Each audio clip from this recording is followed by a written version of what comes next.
Hello students, I, Professor Kavita Brahmankar, lecturer, CO Department, NIT Polytechnic, Nagpur, welcomes you to the online lecture series of subject Computer Networking and Data Communication. Today, we are going to cover the topic bus topology of Unit 1. The learning outcome of this video. After watching this video, you will be able to draw the diagram of bus topology, describe the working of bus topology, and you will be able to list advantages and disadvantages of bus topology. Then, after completion of this unit, the course outcome that will get achieved is CO1. You will be able to maintain wired computer network topology. PO1, PO4, PO6 and PO7 will get satisfied. The prerequisite to this topic is you should have basic knowledge of topology and its types. Let us see what is bus topology. The bus topology is designed in such a way that all the stations are connected through a single cable known as backbone cable. Stations means what? Computer system. Stations को हम computer system भी बोल सकते हैं, हम nodes भी बोल सकते हैं. सो इसको बस टोपोलॉजी क्यों बोला जाता है? क्योंकि ये बस फैशन में हमारे नोड्स एक दूसरे से कनेक्टेड है. जैसे हमारे बस में इस साइड में कुछ सीट्स होती है, इस साइड में कुछ सीट्स होती है और बीच में हमारा जो कंडक्टर है वो ट्रैवल करता है टिकट्स देने के लिए. सेम उसी तरीके से इसका अरेंजमेंट है, इसीलिए इसको बस टोपोलॉजी बोलते हैं. और एक ही बस सभी पैसेंजर्स को कैरी करती है, तो वैसे ही ये एक जो केबल है that is called main cable, और हम इसको बैकबोन केबल भी बोल सकते हैं. तो ये केबल पूरे डेटा को ट्रैवल करता है, इसीलिए इसको बैकबोन केबल बोल सकते हैं. ये केबल एक तो कोएक्सियल केबल रहेगा या फिर ट्विस्टेड पेयर केबल रहेगा. ये कंप्यूटर सिस्टम से वो इस बैकबोन केबल से एक तो डायरेक्टली कनेक्टेड रहेंगे, डायरेक्टली अटैच रहेंगे, या फिर हम छोटे छोटे ड्रॉप केबल्स भी यूज कर सकते हैं. यहाँ पे connect as a connector drop cables भी यूज कर सकते हैं. एंड ये जो केबल है जो बैकबोन केबल से जुड़ा है उसको हम बोलेंगे drop lines. So each node is either connected to the backbone cable by drop cable or directly connected to the backbone cable. एक तो ड्रॉप केबल से कनेक्टेड रहेंगे बैकबोन केबल से, या फिर डायरेक्टली कनेक्ट रहेंगे बैकबोन केबल से. So this is the diagram of bus topology. Suppose node number 1 want to communicate to node number 4. Node 1 को नोड 4 के साथ कम्युनिकेशन करना है, मींस डेटा सेंड करना है. तो डेटा ट्रांसमिशन कैसे रहेगा? तो यहाँ से स्टार्ट होगा हमारा डेटा ट्रैवल करना. देन नेक्स्ट नोड जो है हमारे रास्ते में उसको वो रिसीव होगा, लेकिन नोड 1 से जो भी डेटा सेंड हुआ है उस पैकेट में सेंडर का एड्रेस है दैट इज नोड 1 और डेस्टिनेशन का एड्रेस है नोड 4. तो हमारा पैकेट ऐसे ट्रैवल होगा और बीच में जो भी नोड मिलती है उसको विजिट करेगा और चेक करेगा कि इस नोड का एड्रेस मेरे डेस्टिनेशन एड्रेस से मैच हो रहा है या नहीं हो रहा है. अगर एड्रेस मैच हो रहा है तो वो यहाँ पे ड्रॉप करेगा मैसेज, अदरवाइज ये नोड 3 उस पैकेट को रिजेक्ट करेगा और नेक्स्ट पाथ ट्रैवल करेगा. फिर हमारा पैकेट यहाँ पे आ गया है, अब आ गई नोड 2 यहाँ पे, तो फिर से वो एड्रेस मैच करेगा कि डेस्टिनेशन का एड्रेस इस नोड 2 के एड्रेस के साथ मैच हो रहा है क्या, नहीं हो रहा है तो उसको रिजेक्ट करेगा. देन हमारा डेटा यहाँ पे आएगा, फिर नोड 4 के पास जाएगा और चेक करेगा कि डेस्टिनेशन एड्रेस मैच हो रहा है या नहीं. अगर मैच हो रहा है तो नोड 4 उसको एक्सेप्ट करेगा. नोड 4 ही उसको एक्सेप्ट करेगा क्योंकि पैकेट में हमने सेंडर का एड्रेस दिया है नोड 1 और रिसीवर का एड्रेस दिया है नोड 4. सो इस तरीके से हमारा डेटा ट्रांसफर या डेटा कम्युनिकेशन होता है through bus topology. Then this lines are called terminators. These are the terminators. तो कभी कभी हमारा सिग्नल यहाँ से जंप कर सकता है, हमारा जो डेटा है यहाँ से बाहर जंप कर सकता है, इसीलिए हमको इस केबल को टर्मिनेट करना जरूरी है to avoid the data loss. So suppose means किसी भी नोड को यहाँ एड्रेस मैच नहीं हुआ है. सपोज मैंने यहाँ पे नोड 5 का एड्रेस दिया है, लेकिन रिसीवर इज नोड 5, लेकिन यहाँ पे नोड 5 है ही नहीं. तो नोड 4 के बाद मेरा डेटा इस तरह से इस साइड में ट्रैवल करना स्टार्ट करेगा.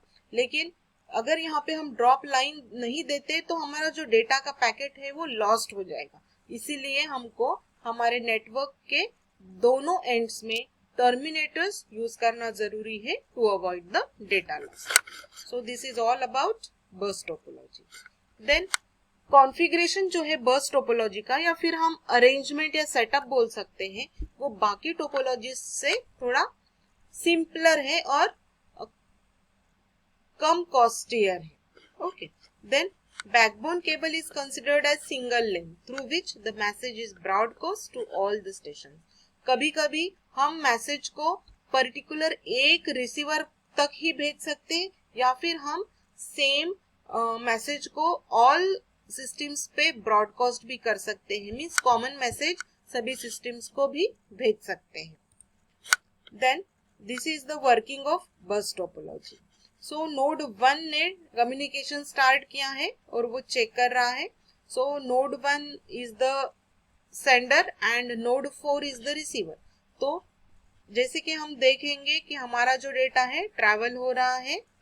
पहले नोड 2 पे गया, नोड 2 ने रिजेक्ट किया, फिर नोड 3 पे गया, नोड 3 ने भी रिजेक्ट किया उसे, देन वो नोड 4 पे गया.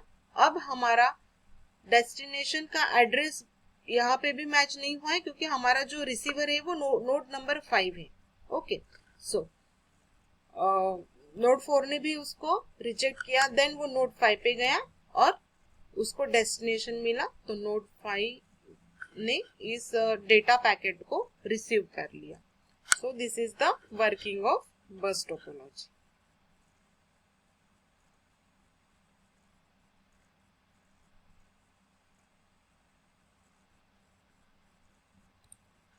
Then advantages. इसके एडवांटेजेस क्या है? सो बस टोपोलॉजी में जो भी केबल यूज करेंगे उसका कॉस्ट बहुत लो है. तो हम यहाँ पे एक तो ट्विस्टेड पेयर केबल या फिर कोएक्सियल केबल यूज करेंगे जो इजीली अवेलेबल है मार्केट में, और उसकी इंस्टॉलेशन कॉस्ट बहुत लो है. और यहाँ पे हमको कोई भी कॉस्टली कंपोनेंट नहीं लगने वाला है जैसे बाकी टोपोलॉजीज में हब या स्विच की जरूरत होती है, तो इसमें कोई जरूरत नहीं है. Then moderate data speed. जो भी हम केबल्स यूज कर रहे हैं वो 10 Mbps तक हमको स्पीड सपोर्ट करता है. इसीलिए इसका जो स्पीड है वो बहुत हाई भी नहीं है और बहुत लो भी नहीं है. It works on moderate data speed. Then familiar technology. ये जो टेक्नोलॉजी है वो इंस्टॉलेशन और ट्रबल शूटिंग के लिए थोड़ी इजियर है देन अदर टोपोलॉजी. और इसके जो हार्डवेयर कंपोनेंट्स है सेटअप के लिए लगने वाले हैं वो इजीली मार्केट में अवेलेबल है. That is why it is called familiar technology. लेकिन नाउ अ डेज हम बस टोपोलॉजी का यूज नहीं करते हैं. So nowadays star topology ये बूम में है. स्टार टोपोलॉजी का मोस्टली यूज होता है. Then limited failure. ये भी एक एडवांटेज है. A failure in one node will not have any effect on the other nodes. अगर मेरे नेटवर्क में, मेरे टोपोलॉजी में कोई एक नोड फेल हो जाती है तो उसका इफेक्ट हमारे नेटवर्क के परफॉर्मेंस पर नहीं होता है. परफॉर्मेंस के ऊपर कब इफेक्ट होगा? जब हमारा जो रिसीवर नोड है वो अगर फेल है तो ही हमारे परफॉर्मेंस के ऊपर उसका असर होगा. अदरवाइज कोई सपोज नोड नंबर फेल हो जाता है या ब्रेक हो जाता है तो डेटा इस पे पास नहीं होगा, इसको स्किप करके वो नेक्स्ट नोड पे डेटा ट्रैवल करेगा. इसीलिए ये एक एडवांटेज है कि लिमिटेड फेल्यूर अगर होता है किसी नोड का तो हमें कोई फर्क नहीं पड़ता है. Then disadvantages. Extensive cabling. Lot of cabling requirement है अगर हमको सेटअप बनाना है तो के जैसे हमारे नोड्स बढ़ते जाते हैं वैसे ही हमारा केबल का रिक्वायरमेंट बढ़ते जाता है। देन डिफिकल्ट ट्रबल शूटिंग, हमारे पास इतने सारे नोड्स कनेक्टेड है तो कौन से नोड पे फॉल्ट हुआ है वो डिटेक्ट करना थोड़ा डिफिकल्ट है। Then single interference, if two nodes sends the messages simultaneously then the signals of both the nodes collide with each other. Suppose कभी कभी ऐसे हो सकता है कि दो nodes at a time message भेजना चाहते हैं, कम्युनिकेशन करना चाहते हैं सेम नोड को, लेकिन हमारे पास डेटा ट्रैवलिंग के लिए तो मेन केबल एक ही है, बैकबोन केबल एक ही है, तो दोनों का जो डेटा सिग्नल्स है वो कोलाइड होंगे, कोलिजन होगा वहां पे, तो इस वजह से हमारा डेटा लॉस भी हो सकता है या फिर हमारा सिग्नल भी ब्रेक हो सकता है। तो this is called signal interference.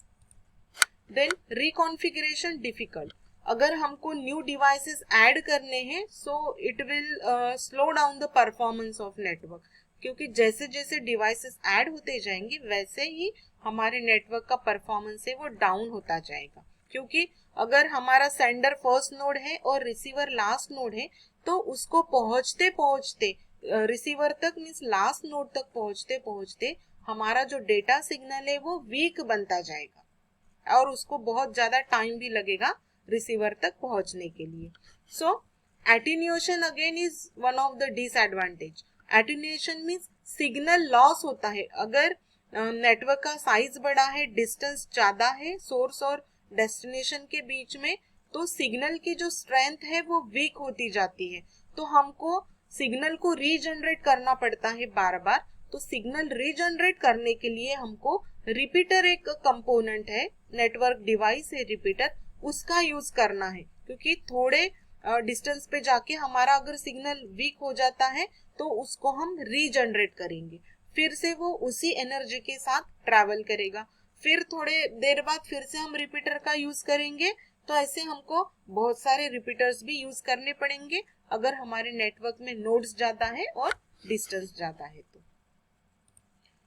So all these are the disadvantages. Now let us summarize today's lecture.